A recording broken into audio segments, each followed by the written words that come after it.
తెలంగాణలో భూకంపం, భారీ భూకంపం, అది మరీ ముఖ్యంగా హైదరాబాద్ కేంద్రంగా వచ్చినటువంటి భూకంపం. ఇదేదో అప్పట్లో వచ్చిన లాతూరు భూకంపం లేదంటే తాజాగా వచ్చిన ఇండోనేషియా భూకంపం లాంటిది కాదు. ఇది ప్రకృతి సృష్టించిన భూకంపం కాదు, పాలకులు సృష్టించినటువంటి భూకంపం. ఇది ప్రైవేట్ ఆస్తులు ప్రభుత్వ కబంధ హస్తాల్లోకి వెళ్ళిపోయినటువంటి 22A భూకంపం. గత 10 రోజులుగా బాధితుల పక్షాన నిలబడి వాళ్ళ గోడును వినిపిస్తూ 99 టీవీ చేసినటువంటి చర్చోపచర్చలకి ఎట్టకేలకి తెలంగాణ మంత్రి పొంగులేటి శ్రీనివాసరెడ్డి గారు స్పందించారు.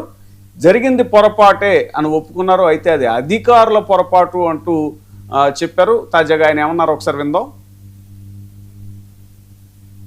శ్రీనివాసరెడ్డి, ఫైనల్ గా లాస్ట్ గా మీరు ఏవైతే ప్రొహిబిటెడ్ లిస్ట్ లో ఉందని చెప్తున్నారో ఆ లిస్ట్ మొత్తము రీసెంట్ గా మీరు కోర్టుకి కాపీ సబ్మిట్ చేస్తూ మీ రిజిస్ట్రేషన్ అథారిటీకి ఆ లెటర్లో కమ్యూనికేట్ చేస్తే ఈ కేసులన్నిటినీ మేము ఇక్కడ డిస్మిస్ కొట్టేస్తామని ఆనరబుల్ హైకోర్టు చెప్పడం జరిగింది.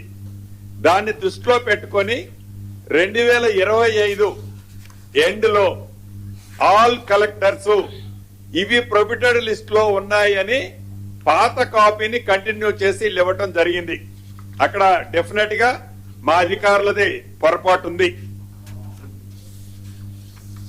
ఆ పొరపాటు ఏందయ్యా అంటే ప్రీవియస్ కి ఇచ్చిన ఆర్డర్స్ వివిధ సెక్టర్ లో ఏవైతే ఇచ్చారో వాటిని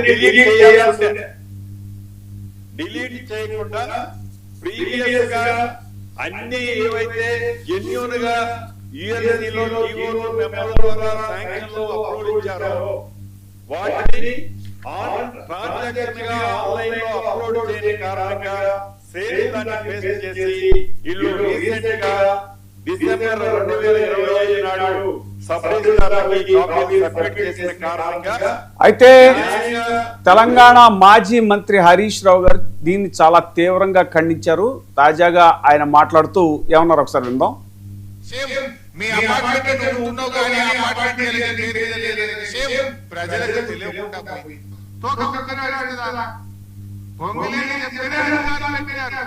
నువ్వు చెప్పినదే అధికారులు పెట్టినారు. ఒకవేళ అధికారులు తప్పైతే ఏ అధికారులు ఆ అధికారులు చర్యలు తీసుకో. లేదు ఇది నువ్వే చేస్తే నైతిక బాధ్యత వహించి పొంగులేటి గారు రాజీనామా చేయాలని చెప్పి డిమాండ్ చేస్తా ఉన్నా. సబ్ రిజిస్ట్రార్ దగ్గరికి పోతే ఎంఆర్ఓ దగ్గరికి పోమంటుండు, ఎంఆర్ఓ దగ్గరికి పోతే ఆర్డీఓ గారి దగ్గరికి పోంటుండు, ఆర్డీఓ దగ్గరికి పోతే కలెక్టర్ గారి దగ్గరికి పోంటుండు, కలెక్టర్ గారిని కలిస్తే ఇది యుఎల్సి సమస్య యుఎల్సి ఆఫీస్ కు పో అంటున్నారు. అంటే ప్రజలు ఎందుకు తిరగాలి? మీరు చేసిన తప్పులకు శిక్ష ప్రజలకెందుకు అని ఈరోజు బీఆర్ఎస్ పార్టీ ప్రశ్నిస్తా ఉంది. తప్పు మీది నుంచి మనం ఇదే అంశాన్ని హమారా ఆవాజ్ సును అని చెప్పని చెప్తున్నటువంటి మాట సార్. ఇప్పుడు ఏదైతే హరీష్ రావు గారు మాట్లాడారో మామూలుగా ప్రజలు మీకు పన్నులు కడుతున్నారు, అన్ని రకాల పన్నులు కడుతున్నారు. రిజిస్ట్రేషన్ స్టాంపులకి స్టాంపు డ్యూటీ కడతా ఉన్నారు, తర్వాత వాటర్ కనెక్షన్ కడుతున్నారు, పవర్ కనెక్షన్ కడుతున్నారు, అన్ని రకాల వాట్ నాట్ ఎవ్రీథింగ్ చేస్తే అది ఎందుకు పొరపాటు జరిగింది అని చెప్పారు. పొరపాటు జరిగిందని ఆ పొరపాటుని రుజువు చేసుకోవాల్సిన బాధ్యత ఎవరి మీద ఉంది? ప్రభుత్వం మీద ఉంది. అదే ఇవాళ ఆయన చెప్తుంది. తర్వాత యుఎల్సీకి సంబంధించి కూడా చాలా కేటగారికల్గా ఆయన చెప్పారు. గత ప్రభుత్వం అని చెప్పానంటే వైఎస్ రాజశేఖర రెడ్డి గారి హయాంలో ఇలాంటివన్నీ ఉన్నాయంటే ఆయన రద్దు చేసేసారు. తర్వాత అది రీసెంట్గా ఎందుకు అంత కాంప్లికేటెడ్గా తయారైంది అనేటువంటిదే ఆయన గట్టిగా చెప్తున్నమాట. కాబట్టి నిన్న ఆయన ఇచ్చినటువంటి ప్రకటన మీద కూడా మనం డిస్కస్ చేసాం.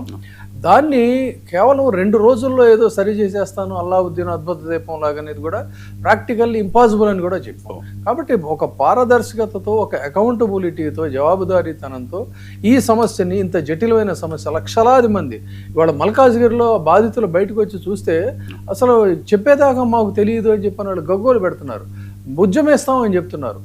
ఎటు చూసినా కూడా ఇప్పుడు ఒక రకమైన ప్రజల్లో ఒక అలజడి మొదలైంది. ఈ అలజడి ఒక మహోద్ధృతమైనటువంటి ఉద్యమ రూపం దాల్చకమైంది. ఎందుకంటే మనం పదే చెబుతున్నాం, ఆస్తి అనేటువంటిది వాళ్ళకి ఆరోపణ, ప్రతివాడికి కూడా ఎంతో కష్టపడి సంపాదించుకున్నటువంటి ఆస్తి.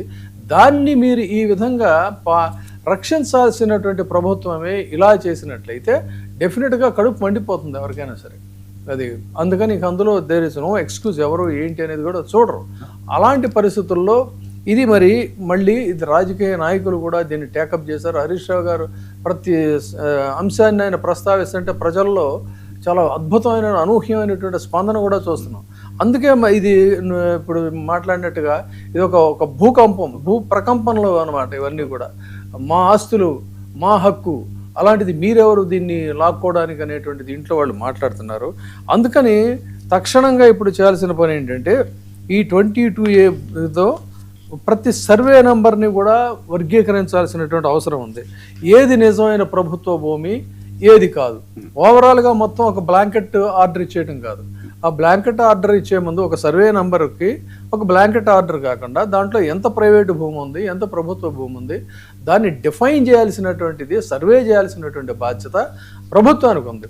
దానికి ఏదో కొంతమంది బాధితులు తప్పు చేశారు అని అంటే ఇది మామూలు తప్పు కాదు, ఇది సాదాసీదా తప్పు కాదు. This will be irrecoverable damage, grave mistake. So they should punished. అయితే అదే సమయంలో ఇక్కడ ఆయన హరీష్ రావు గారు డిమాండ్ చేసినట్టుగా ఎవరు చేశారు, ఎందుకు చేశారు, ఎవరు చెప్తే చేశారు, ఇది ఎందుకు కంటిన్యూ అవుతా వచ్చింది, వీటన్నిటి మీద కూడా సమగ్ర విచారణ జరపాలి. పట్టాభూమి, ప్రైవేట్ పట్టాభూమి ఏది, నిజమైన ప్రభుత్వ భూమి ఏది, డూప్లికేట్ ఎంట్రీ ఏది, గెజెట్ లేని ఎంట్రీ ఏది, కోర్టు ఆదేశం ఉన్న భూమి ఏది, దేవాదాయ భూమి ఏది, వక్ఫ్ భూమి ఏది, సీలింగ్ భూమి ఏది, అసైన్డ్ వివాదాల్లో ఉన్నటువంటి భూమి ఏది, ఈ రికార్డుల్లో ఎందుకు అస్పష్టత అనేటువంటి ఉంది, ఎప్పటి నుంచి ఉంది, ఎందుకు మీరు దాన్ని పరిశీలించడం లేదు, తర్వాత ఏ స్థాయిలో ఇది ఎక్కడి నుంచి చెప్తా ఉంది, ఇవన్నీ చేయాల్సినటువంటి అవసరం ఉంది. అందుకని దీని మీద ఏం చేయాలి అంటే 22A మీద ఒక జ్యుడిషియల్ ఎంక్వైరీ జాయింట్ సెషన్ ప్రకారంగా చేయాలి. 6 వారాల గడువుతో డీనోటిఫై చేయాల్సినటువంటి అవసరం ఉంది. పాత రిజిస్ట్రేషన్ ఉన్న ఆస్తులకి ప్రత్యేక ఫాస్ట్ ట్రాక్ రికార్డు పెట్టాలి. కోర్టు ఆదేశాలను ఖచ్చితంగా 15 రోజుల్లో మీరు కాంప్లైన్స్ మెకానిజంతో మీరు దాన్ని పరిశీలించాల్సిన అవసరం ఉంది. ప్రతి తిరస్కరణకి కూడా కారణాలతో కూడినటువంటి లిఖితపూర్వకంగా మీరు జవాబు చెప్పాల్సిన అవసరం ఉంది. అధికారులు, ఆస్తులు మధ్యవర్తిత్తుల పాత్ర ఏంటో దాని మీద విజిలెన్స్ విచారణ జరపాలి. తప్పుడుగా నిలిపినటువంటి ఆస్తుల వల్ల జరిగినటువంటి నష్టానికి ఖచ్చితంగా వాళ్ళకి పరిహారం చెల్లించాల్సినటువంటి అవసరం ఉంది. ఇవన్నీ కూడా డెఫినెట్గా చేయాలి. అదే రకంగా ఈ క్రమంలోనే ఒక డేటాబేస్ మనం పదే మొత్తుకుంటున్నాం, ఎందుకు అసలు మీ వెబ్సైట్ పనిచేయటం లేదు, అండర్ కన్స్ట్రక్షన్ ఏంటి, ఆ వాట్ నాట్ అండర్ కన్స్ట్రక్షన్ ఎంతసేపు అన్నది. సో దాన్ని చెప్పాలి. ఒక సమగ్ర డేటాబేస్ ఉంచి ప్రతి ఫిర్యాదుదారుడి యొక్క కేసుని కూడా బాధితుడి పేరు, సంప్రదింపుల వివరాలు, జిల్లా, మండలం, గ్రామం, సర్వే నంబరు, ఫ్లాట్ నంబర్లు, కొనుగోలు సంవత్సరం, గత రిజిస్ట్రేషన్ డాక్యుమెంట్ నంబర్లు, అనుమతులు ఎవరిచ్చారు, ఎప్పుడు ఇచ్చారు, 22Aలో ఎప్పుడు చేర్చారు, ఎవరు చేర్చారు, తిరస్కరణకి సంబంధించినటువంటి తేదీ, ఉత్తర్వు, పెండింగ్ దరఖాస్తు నంబరు, కోర్టు కేసు ఉత్తర్వు, మధ్యవర్తి ఎవడైనా డిమాండ్ చేస్తే ఆ డిమాండ్కి సంబంధించినటువంటి వివరాలు వాళ్ళు చెప్తే దాన్ని కూడా చేసుకోవాలి. సో ఆ విధంగా ఇవన్నీ కూడా చేయాల్సినటువంటి అవసరం ఉంది. ఇవన్నీ కూడా డెఫినెట్గా ఏంటంటే వాళ్ళు అసలు వెళితేనే కేర్ చేయటం లేదు, మమ్మల్ని పట్టించుకోవటం లేదని చెప్తున్నారు. సో ఇలాంటి పరిస్థితుల్లో మౌఖికంగా వాళ్ళు తిరస్కరించారని చెప్పని మీరు వచ్చేయటం కాదు. ప్రతి దానికి మనం we have to create a document evidence. దానికి మనకు RTI అనేటువంటి ఒక టూల్ ఉంది. RTIని మీరు ఉపయోగించగలరు. అంటే ప్రతి జిల్లాలో అవసరమైతే మీరు RTIకి కూడా, కమిషన్కి కూడా న్యాయవాదిని తీసుకెళ్ళవచ్చు, అది జెన్యూన్ న్యాయవాదులను తీసుకెళ్ళండి.